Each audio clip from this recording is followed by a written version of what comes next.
Well, certainly what is extraordinary and extraordinarily tragic about Rent is at a certain point when a collaboration usually becomes its closest, Jonathan Larson died.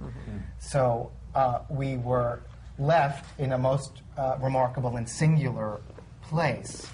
But because of the many years of working on Rent together, I certainly felt and still feel that the people who remained to continue working on the musical knew Jonathan's mind and intentions and heart very much. First couple of performances that we had, the first couple of previews, were attended largely by family and friends of Jonathan's. And the response, as you could imagine, was overwhelming, and the outpouring was extraordinary. And then, 3 days later, the New York Theatre Workshop subscribers showed up.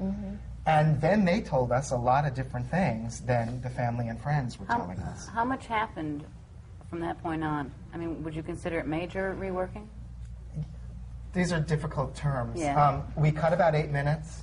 We reshaped some things. We moved some songs around.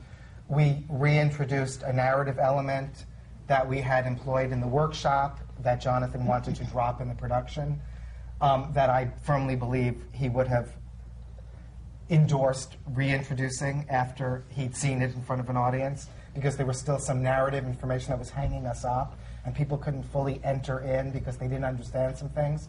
And now we essentially have a character who tells them ABC, and then we go off like a shot.